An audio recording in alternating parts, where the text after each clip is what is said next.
श्री शिवाय नमस्तुभ्यम ओम नमः शिवाय। जय श्री सीताराम। दोस्तों मित्रों, गधे ने औरतों के बारे में 3 ऐसी गंदी बातें बताई जिसको जानकर आप भी कहेंगे वाकई में यह सच है।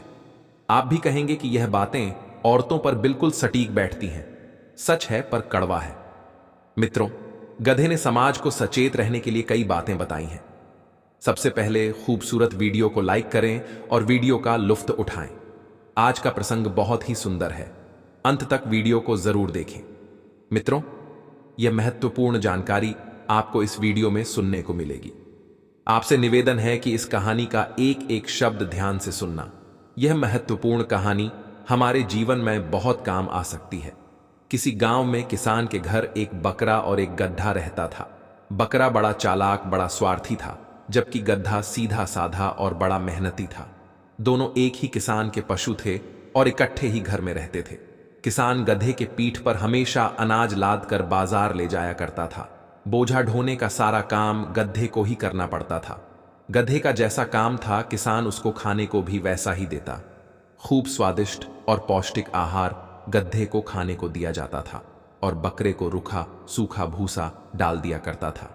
क्योंकि बकरा कोई बोझ का काम तो करता नहीं था, इसलिए उसे खाने को भी वैसा ही दिया जाता था। गधे का भोजन देख देख कर बकरा दिन भर ललचाता रहता था और मन में सोचता था कि हमारा मालिक इस गधे को बहुत स्वादिष्ट चीजें खिलाता है और मुझे सिर्फ सूखा भूसा डाल देता है। मुझे कोई ऐसी तरकीब सोचनी चाहिए जो हमारा मालिक गधे की जगह स्वादिष्ट चीजें मुझे खाने को देने लगे। और ऐसा तभी हो सकता है या तो यह गधा मर जाए या बीमार पड़ जाए या इस घर से चला जाए। बकरे ने ज्यादा दूर तक दिमाग नहीं दौड़ाया, सिर्फ अपने स्वार्थ भर तक ही सोच लिया। और याद रखना, बंधु जो अत्यंत लालची और स्वार्थी लोग होते हैं, छोटी बुद्धि वाले लोग होते हैं, वह हमेशा छोटा ही सोचते हैं। बकरे ने एक योजना बनाई और गधे को भड़काने की ठान ली। बकरा गधे के पास जाता है और बोला, मित्र, तुम बड़े मेहनती हो, पर तुम्हें यह नहीं लगता कि किसान तुम्हारा पूरा फायदा उठा रहा है। देखो कितना भारी बोझ डाल दिया है। अगर तुम इसी तरह मेहनत करते रहोगे तो एक दिन तुम्हारी जान चली जाएगी। बकरा बोला, अरे गधे भाई, हमारा मालिक तुमसे कितना काम लेता है। पूरे दिन तुम्हारी पीठ पर बोझा ढोता रहता है और देखो, मार मार कर तुम्हारी पीठ पूरी सुझा डाली है। अच्छा काम क्यों नहीं करते जिससे तुम काम से भी बच जाओ और बैठे बैठे खाने को भी मिलता रहे। गधा बोला, भैया ऐसा कौन सा काम है जो मालिक मुझे बैठकर खिला देगा। अगर तुम्हारे दिमाग में ऐसी कोई तरकीब है तो मुझे जरूर बताओ। तब बकरा कहता है, हाँ है ना तरकीब। तुम एक काम करना, कल जब मालिक तुम पर बोझा लाद कर बाजार जाए तो तुम चलते चलते कहीं लड़खड़ा कर किसी खाई या कंध में गिर जाना और बीमार होने का नाटक करके बैठ जाना। मालिक समझेगा कि तुम बीमार हो, फिर वह अगले दिन से तुम्हें काम पर नहीं ले जाएगा और तुम्हें बैठे बैठे खाने को मिलता रहेगा। मित्रों, बकरा जानता था कि गधा अगर ऐसा करता है तो वह निश्चित ही खाई में गिरकर मर जाएगा और फिर घर में मैं ही अकेला रह जाऊंगा और मालिक का जो प्यार अभी जो गधे पर लुटाता है वह मुझ पर लुटाने लगेगा। बकरे ने इस प्रकार से गधे के कान भर दिए। गधे ने भी सोचा कि बकरा ठीक कहता है, मुझे कल ऐसा ही करना चाहिए। उसने बकरे की बातों पर विश्वास कर लिया। उसने कहा, तुम सही कहते हो मित्र। गधे ने बकरे की सलाह मान ली। अगले दिन किसान को अपना अनाज लेकर बाजार में जाना था और आज गधे की दुर्गति देखने के लिए बकरा भी किसान के साथ हो लिया। वह जैसे ही बीच रास्ते में पहुंचा, वह अचानक जमीन पर गिरता हुआ पास में खंडक में गिर जाता है। खंडक में गिरने के कारण गधे की कमर टूट जाती है। किसान ने उसे उठाने का बहुत प्रयास किया, मगर वह बेचारा नहीं उठ सका। किसान ने देखा कि गधा गिरा हुआ है तो उसने सोचा कि शायद एक आध सचमुच बहुत छोटिल हो गया है और अब बोझा लेकर आगे नहीं जाया जा सकता। उसने तुरंत गधे को उठाकर किनारे किया और सारा सामान बकरे पर लाद कर लेकर चलने लगा। अब बकरे को भारी बोझ उठाकर बाजार जाना पड़ा। वह पछताता रहा था कि उसने ऐसी अक्ल गधे को क्यों बताई। बकरे के मुंह से अब हाय हाय की आवाजें निकलने लगी। गधे ने तो मार डाला। रदोतीन बाद में किसान ने वह सारा बोझा उसी बकरे की पीठ पर लाद कर बाजार पहुंचाया, लेकिन अब कोई उपाय नहीं था। अब बहुत देर हो चुकी थी। बकरे की चालाकी उसी पर भारी पड़ गई और वह अपनी ही चाल में फंस गया। अब अगले दिन किसान ने अपने गधे को ठीक कराने के लिए डॉक्टर को बुलाया। डॉक्टर ने किसान को बताया कि आपके गधे की कमर तो ठीक हो जाएगी, लेकिन इसके लिए बकरे की चर्बी से मालिश करनी पड़ेगी। किसान ने कहा, इसकी आप चिंता मत करो, मेरा गधा बहुत काम का है, उसके बिना मेरा सारा काम चौपट पड़ा है। बकरा तो मेरे घर में ही रहता है और वह आज मेरे गधे के काम में जाएगा। इससे अच्छी बात क्या होगी मित्रों। यह बात जब बकरे ने सुनी तो सुनकर बकरा बड़ा दुखी हुआ। बकरा थर थर कांपने लगा और कहने लगा, आज गधे ने तो बड़ा गधों वाला काम किया है कि यह क्या, मैंने इस गधे को ईर्ष्या बस ऐसी अक्ल बताई, मेरी बुद्धि मेरी ही जान पर बनाई। अरे गधे, तूने तो मुझे मरवा दिया, कल मुझे किसान कटवा देगा और मेरी चर्बी से अपना गधा ठीक करेगा। यही बात सोच सोचकर बकरा बड़ा परेशान था। बकरे को अत्यंत उदास देखकर गधा कहने लगा, अरे भाई, बीमार तो मैं हूं, तुम इतने दुखी क्यों होते हो। तब रोते रोते बकरे ने अपनी सारी चालाकी गधे को बता डाली। सुनकर गधे को भी बड़ा आश्चर्य हुआ। उस बेचारे बकरे की मूर्खता पर, या यूं कहे कि उसकी अत्यंत चालाकी पर गधे को बड़ी हंसी आ रही थी। गधा सोचने लगा, स्वार्थी और चालक व्यक्ति दूसरों को धोखा देने की कोशिश में अक्सर खुद ही फंस जाते हैं। गधा बोलता है, बकरे भाई, अब तुम्हारा मरना तय है, तुम्हें अब कोई नहीं बचा सकता। ऐसे लोग हमेशा मुंह की खाते हैं, समझदार लोगों को ऐसे लोगों से बचकर रहना चाहिए। गधा बोला, बकरा भाई, इस संबंध में मैं तुम्हें एक कहानी सुनाता हूं, ध्यान देकर सुनो कि हमें किन किन लोगों से बचकर रहना चाहिए। बात बहुत पुरानी है। किसी राज्य में एक राजा रहता था जिसके कोई संतान नहीं थी। वह हमेशा भगवान से, देवी देवताओं से, साधु संतों से, यहां तक कि जंगल के पेड़ पौधों से हर समय प्रार्थना करता रहता था कि भगवान उसे कोई बच्चा दे दे। पर उसकी सारी प्रार्थनाएं ही बेकार चली जाती थी, लेकिन उसे किसी भी कीमत पर संतान चाहिए थी। एक दिन वह जंगल में जाता है और एक स्थान पर जाकर प्रार्थना करता है। रोज की तरह जब वह प्रार्थना कर रहा था तो उसने एक दिव्य आवाज सुनी। वह आवाज कह रही थी, क्या तुम्हें एक लड़का चाहिए जो मर जाए, या एक लड़की चाहिए जो तेरे घर से भाग जाए। यह सुनकर वह सोच ही नहीं सका कि वह इस बात का क्या जवाब दे, तो इसीलिए वह चुप रह गया।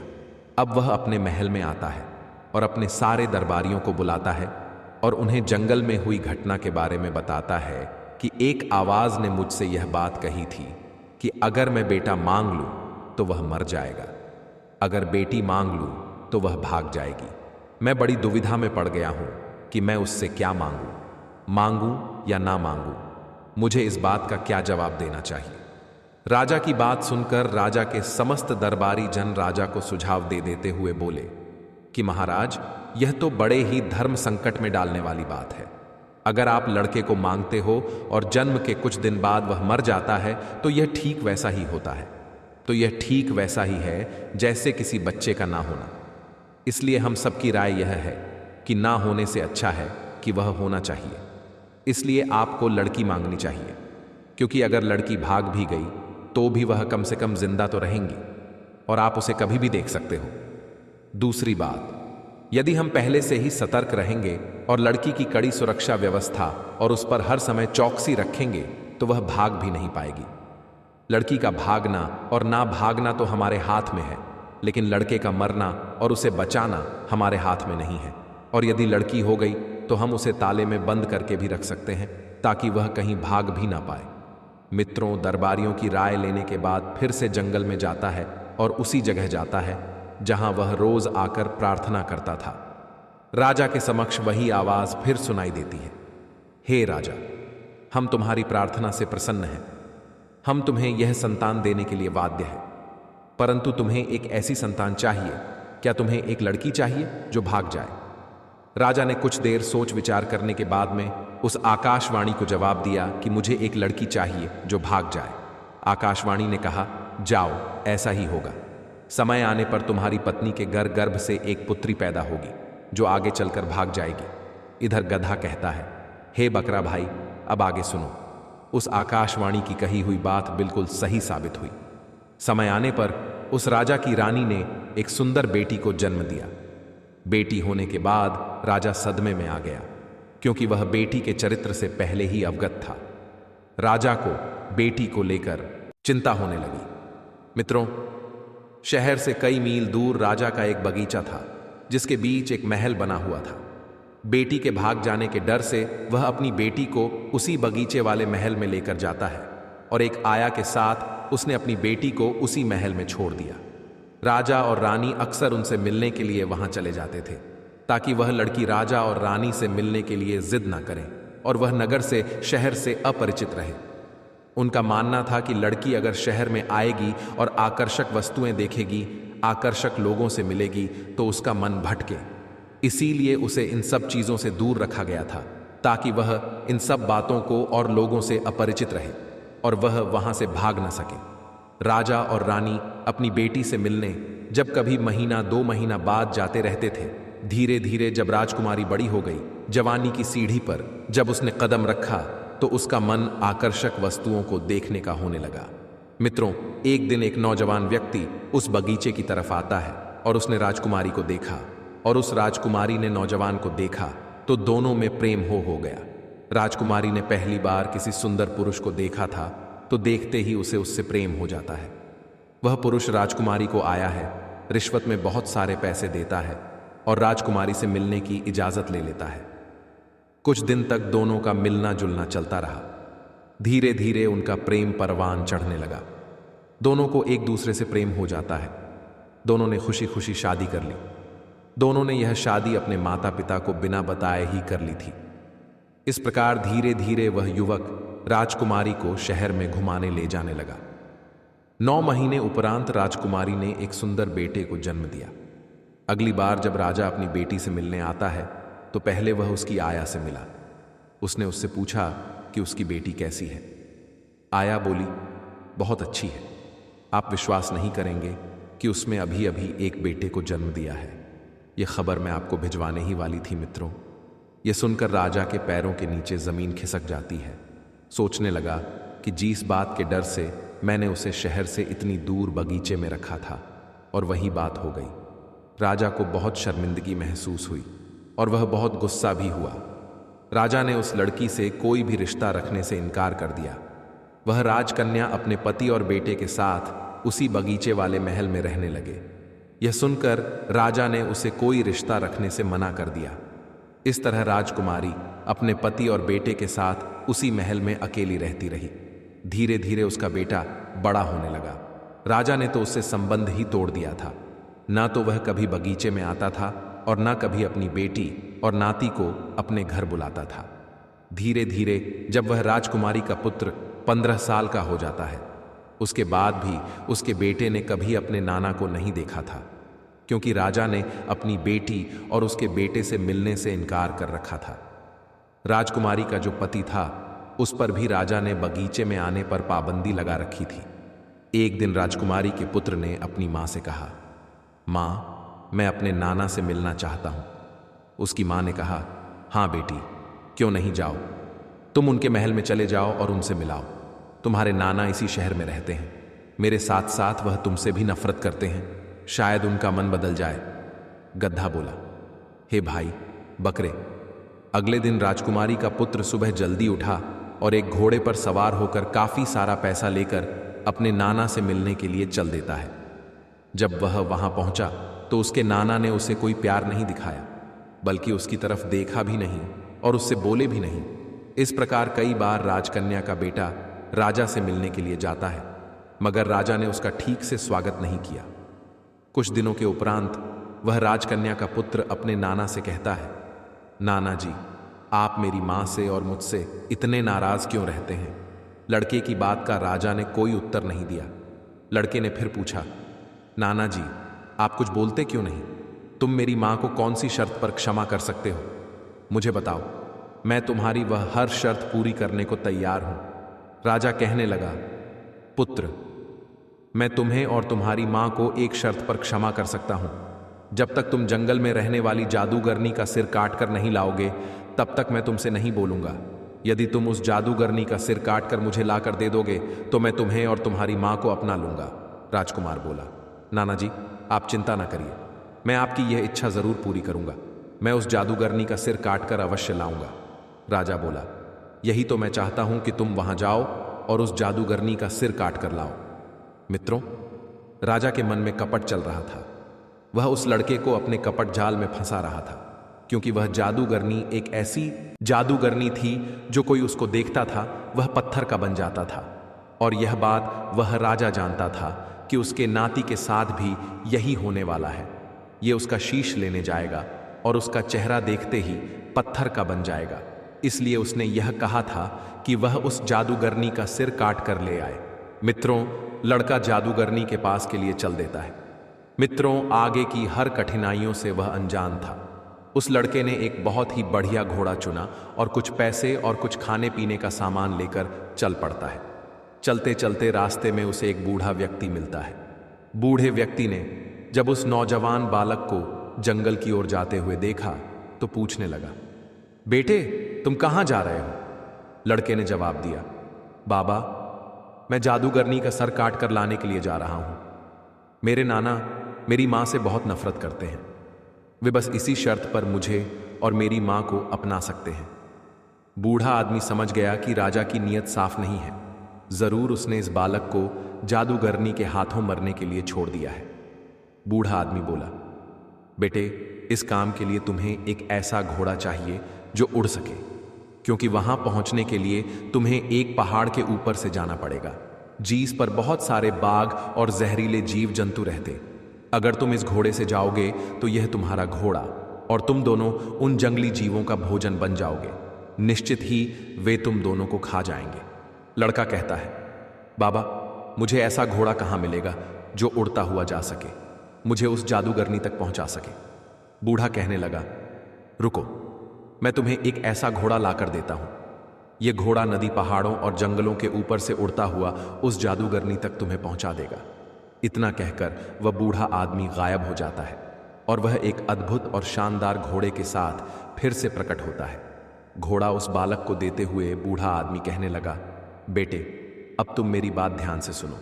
तुम सीधे सीधे उस जादूगरनी को नहीं देख सकते, क्योंकि अगर तुमने उसे देखने का प्रयास किया तो तुम पत्थर के बन जाओगे। तुम भी उसे देखने के लिए एक विशेष तरह के शीशे की मदद लेनी होगी, और मैं तुम्हें यह भी बताता हूं कि वह शीशा तुम्हें कहां मिलेगा और कैसे मिलेगा। तुम यहां से उत्तर दिशा की ओर चले जाओ और थोड़ी दूर जाने के बाद तुम्हें एक संगमरमर का महल दिखाई देगा और उसके आगे एक बगीचा दिखाई देगा जिसमें तरह तरह की फूल वाली पेड़ पौधे लगे होंगे। उस बगीचे में तुम्हें दो अंधी महिलाएं मिलेंगी। उन दोनों स्त्रियों के पास केवल एक ही आंख है। वे दोनों उसे एक आंख को आपस में बांटकर इस्तेमाल करती हैं, यानी कि उसे एक आंख से भी दोनों बदल बदल कर देखती है। उन्हीं स्त्रियों के पास वह शीशा है जो तुम्हें उस जादूगरनी को देखने के लिए चाहिए।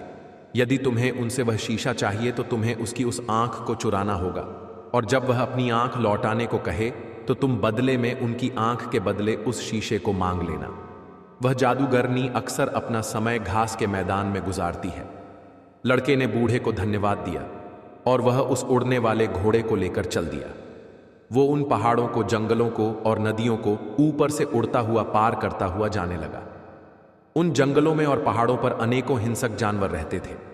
अनेक शेर, चीता, भेड़िया, सांप, बिच्छू, झरी जीव जंतु रहते थे, और जो उसे खाने के लिए तैयार खड़े थे वे उसे खाने के लिए दौड़ भी रहे थे, मगर वह उनकी पहुंच से काफी ऊपर उड़ रहा था, इसीलिए वह उसका कुछ नहीं बिगाड़ सके।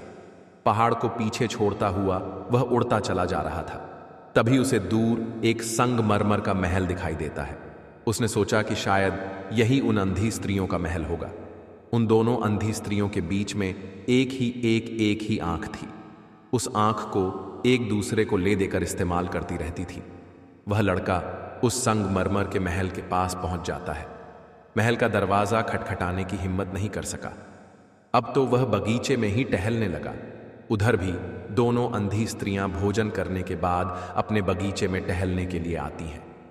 उस समय वह राजकुमारी पुत्र एक पेड़ पर चढ़कर बैठ जाता है ताकि वे स्त्रियां उसे देख न सके कि वे बातें करती हुई उस बगीचे में रही थी जिस स्त्री के पास आंख थी। उसने ऊपर की तरफ मुंह उठाकर देखा और बोली, बहन, तुम्हें यह महल देखना चाहिए जो राजा ने अभी नया नया बनवाया है। दूसरी बोली, अच्छा तो तुम मुझे आंख दे दो, तभी तो मैं देख पाऊंगी। पहली वाली ने उसे आंख दे दी, पर जैसे ही उसने हाथ बढ़ाकर आंख लेनी चाहिए तो पेड़ पर बैठे उस लड़के ने नीचे हाथ बढ़ाकर बीच में से ही उस आंख को ले लिया। दूसरी बोली, अरे बहन, तुम मुझे आंख क्यों नहीं दे रही हो? तुम सारा कुछ अपने आप ही देखना चाहती हो। लाओ, मुझे भी देखने दो पहली। वाली बोली, अरे बहन, कैसी बातें कर रही हो? मैंने तो तुम्हें आंख कब की दे दी है। दूसरी वाली बोली, नहीं, तुमने मुझे आंख अभी तक नहीं दी है। सचमुच तुम मुझे बेवकूफ बना रही हो। पहले वाली स्त्री ने कहा, बहन, मैंने अभी तो तुम्हारे हाथ में वह आंख रखी थी, तुम्हारे पास नहीं है तो कहाँ है मित्रों? इस प्रकार में दोनों आपस में बहस करती रही, जब तक कि उन्हें यह पता नहीं चल गया कि उनमें से किसी के पास वह आंख नहीं है। वे दोनों विचार करने लगी, बहन, जब हम दोनों के पास आंख नहीं है तो फिर हमारी आंख किसने ले ली लगता है? हमारे बीच में कोई तीसरा व्यक्ति भी मौजूद है जिसने हमारे साथ छल करके उस आंख को चुरा लिया है। तभी वे जोर से बोलती हैं, अगर वह आदमी यही है जिसने हमसे हमारी आंख ली है तो मेहरबानी करके वह हमारी आंख हमें दे दे, क्योंकि हम दोनों के पास केवल एक ही आंख है और उसी से हम दोनों बहनें देखती हैं। अगर उसे हमसे हमारी आंख के बदले में कुछ चाहिए तो वह हमें बता दे, हम उसे देने को तैयार हैं। वह हमें बताए कि वह हमसे क्या चाहता है, हम अपनी आंख के बदले में उसे वस्तु प्रदान करेंगे। तब वह लड़का पेड़ से नीचे उतर आता है और उनसे कहता है, तुम्हारी आंख मेरे पास है, मुझे इसके बदले में आपसे वह शीशा चाहिए जिसमें मैं जादूगरनी को देख सकता हूं। उन दोनों स्त्रियों ने कहा, बेटा, पहले तुम हमारी आंख हमें वापस कर दो, तभी तो हम तुम्हें ढूंढ कर दे सकेंगे। मित्रों, उस लड़के ने उनकी वह आंख लौटा दी। उनमें से एक स्त्री ने अपनी आंख लगाई और दोनों महल में चली गई। कुछ देर में ही एक शीशा लेकर वापस लौटती। उन्होंने वह शीशा उस लड़के को दे दिया और वह कुमार शीशा लेकर अपने आगे की यात्रा पर चल पड़ा। चलता रहा, चलता रहा। धीरे धीरे वह जादूगरनी के बगीचे के ऊपर पहुंच जाता है। बगीचे में से सुंदर सुंदर फूलों की सुगंध हवा में ऊपर आ रही थी। जैसे जैसे वह आगे बढ़ता गया, फूलों की खुशबू और तेज होती चली गई।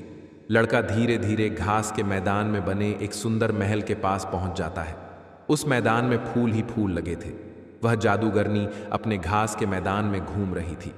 उस लड़के ने अपना घोड़ा थोड़ा पीछे किया और उसने जादूगरनी की तरह पिट कर ली और फिर उसी शीशे में देखता हुआ वह जादूगरनी की ओर बढ़ने लगा। जादूगरनी को अपनी ताकत पर बहुत विश्वास था कि वह उसे देखते ही लोग पत्थर के बन जाते हैं, और अपनी इसी ताकत के भरोसे पर वह किसी से बचकर भी कहीं भागने की कोशिश नहीं करती थी। जादूगरनी बगीचे में ही घूमती रहती थी। लड़का उसे शीशे में देखते हुए उसके पास तक पहुंच जाता है और अपनी तलवार घुमाकर चलाते हुए उसका सिर काट लेता है। उसके सिर से थोड़ा सा खून निकला, जो जमीन पर गिरते ही सांपों के रूप में बदल गया। उस लड़के ने शीशे में देखते हुए वह सिर एक थैली में रख लिया और उड़न घोड़े पर बैठकर आकाश में उड़ गया। उड़ते उड़ते वह एक बंदरगाह पर पहुंचा जो समुद्र किनारे बना हुआ था। समुद्र के किनारे वो लड़का जाता है तो वहां उसे एक सुंदर सी लड़की काले कपड़े पहने दिखाई देती है। वो लड़की वहां खड़ी होकर रो रही थी। उसने उस लड़के को देखा तो वह लड़की चिल्लाने लगी, चले जाओ, यहां से चले जाओ। यहां अगर अजगर आ गया तो वह तुम्हें भी खा जाएगा। वह रोज एक जिंदा आदमी को खाता है। आज मेरी बारी है, इसीलिए मैं यहां उसका इंतजार कर रही हूं, पर तुम यहां से चले जाओ। तुम कौन हो? लड़के ने उसे धीरज बनाया। देखो, तुम घबराओ नहीं, मैं तुम्हें उस अजगर से बचाऊंगा। लड़की रोते रोते बोली, यह नामुमकिन है, उस विशाल से अजगर को मारना बहुत कठिन काम है। लड़का उसे तसल्ली देते हुए बोला, तुम डरो नहीं और आओ, मेरे घोड़े पर बैठ जाओ। इतना कहकर लड़के ने लड़की को अपने घोड़े पर बैठा लिया। उसी समय पानी में छपाक सी आवाज सुनाई देती है। वह आवाज उसी अजगर की थी जो समुद्र से बाहर निकलकर उसे खाने वाला था। तो लड़के ने लड़की से अपनी आंख बंद करने के लिए कहा और उसने भी अपनी आंखें बंद करके थैले में से उसी जादूगरनी का सिर निकाला लिया। उधर अजगर ने पानी में से अपना सिर बाहर निकाला तो उसे जादूगरनी का वह सर दिखाई दिया। सर देखते ही वह अजगर तुरंत पत्थर का बन गया और समुद्र की तने में डूब गया। वह लड़की एक राजा की बेटी थी, तो लड़की को अजगर से बचाकर वह राजकुमार उसके माता पिता के पास ले जाता है। राजा और रानी दोनों ही अपनी बेटी को जिंदा और सही सलामत देखकर बहुत खुश होते हैं। इसके बदले में राजा ने अपनी बेटी की शादी उस लड़के से कर दी और वह लड़का कुछ दिन उनके पास रहा। उसके बाद वह लड़का राजकुमारी को साथ लेकर अपने राज्य के लिए लौट आता है और कहा, मैं खुद ही अपने राज्य का राजा हूं और उसे वापस लौटना है। राजकुमारी को लेकर वह अपने नाना के पास पहुंचा। राजा अपने नाती को जिंदा वापस आया देखकर बड़ा आश्चर्यचकित होता है और साथ ही कुछ दुखी भी होता है। लड़का बोला, नाना जी, आप यही चाहते थे ना कि मैं जाऊं और जादूगरनी का सिर काट कर ले आऊं, तो देखिए मैं उसका सिर काट कर ले आया हूं। इतना कहकर उसने अपनी आंखें बंद करके जादूगरनी का सिर थैले से निकाला और राजा के सामने कर दिया। जैसे ही राजा ने उसका सिर देखा तो वह राजा पत्थर का बन जाता है। मित्रों, इसे उसकी करनी का दंड मिल जाता है। उसके बाद लड़का अपने माता पिता के पास वापस चला जाता है। बाहर से उन सबको लेकर वह अपने नाना के राज्य में लौटता है और अपने नाना के बाद वह लड़का वहां का राजा बन जाता है। उस राजकुमारी से उसकी शादी हो गई थी और वह खुशी खुशी उसी नगर में रहने लगी। मित्रों, इस कहानी में सीखने वाली बात यह है कि ऐसे 4 प्रकार के लोग जो आपके सामने आपके भले बनने का दिखावा करते हैं, लेकिन भीतर से आपको नष्ट करने का षड्यंत्र रचते रहते हैं, उन लोगों से बहुत ही सावधान रहने की जरूरत है, क्योंकि वह लोग मुंह के मीठे और मन के बहुत कड़वे होते हैं। उनके मुख में अमृत और हृदय में हलाहल होता है। ऐसे लोगों को पहचानना बहुत मुश्किल होता है, जो आपके साथ रहकर आपका नुकसान करते रहते हैं। अब सवाल यह है कि उन्हें कैसे पहचानें। तो मित्रों, एक गधे ने उनकी कुछ पहचान बताई है। नंबर 1, ईर्ष्यालु व्यक्ति। जो लोग आपके अच्छे काम हैं, सफलता और गुणों से जलते हैं और सामने से आपके मित्र होने का नाटक करते हैं। वे आपको हानि पहुंचाने के लिए गुप्त रूप से योजना बनाते हैं और आपके समूह आपके गुण गाते रहते हैं। ऐसी दमोही चेहरे वालों से सदैव सावधान रहना चाहिए। नंबर 2, मतलबी मौका परस्त लोगों से।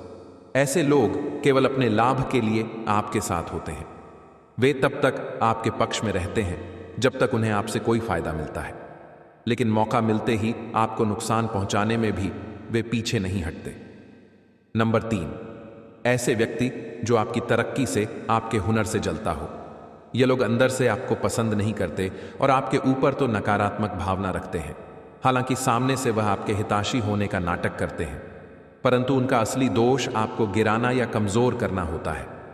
ऐसे लोगों से सदैव सावधान रहना होगा और उनके इरादों को समझना बहुत ही महत्वपूर्ण है। चौथे प्रकार के लोग वे हो सकते हैं जो आपके सामने स्वयं को लज्जित या शर्मिंदा महसूस करते हैं, या आप उनके किसी ऐसे राज से वाकिफ होते हैं जो उन्हें कमजोर, बदनाम या पराजित कर सकता है। यह लोग इस कारण आपसे भयभीत होते हैं और अपने भीतर असुरक्षा का भाव रखते हैं। उनकी यह सुरक्षा धीरे धीरे आपको नष्ट करने की ओर ले जाती है, क्योंकि वे आपके प्रति विश्वास और द्वेष पाल लेते हैं।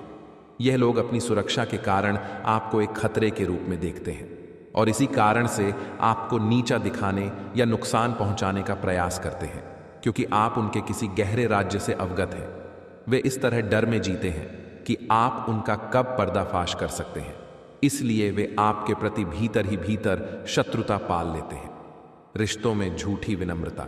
ऐसे लोग आपके सामने झूठी विनम्रता और सम्मान दिखाते हैं, लेकिन उनके भीतर आपकी ओर नकारात्मक भावनाएं होती हैं जो समय के साथ हानिकारक बन सकती हैं। गधा बोला, मित्र, तुम्हारे जैसे लोग जो अंदर ही अंदर लोगों की खुशियों से जलते हैं, उनका उसी राज्य की तरह हाल होता है। मित्रों, अपनी दूर के कारण बकरा मर गया और उसकी चर्बी का इस्तेमाल गधे की कमर ठीक करने के लिए किया गया। तो मित्रों, इसीलिए ऐसे लोगों से हमें सचेत रहना है। तो इस कहानी से आपने क्या सीखा? कमेंट सेक्शन में अपनी राय जरूर देना। मिलते हैं आपसे अगली वीडियो में एक और ज्ञानवर्धक चर्चा के साथ। सच्चे दिल से बस कमेंट में जय श्री कृष्णा जी अवश्य लिख देना। लाइक जरूर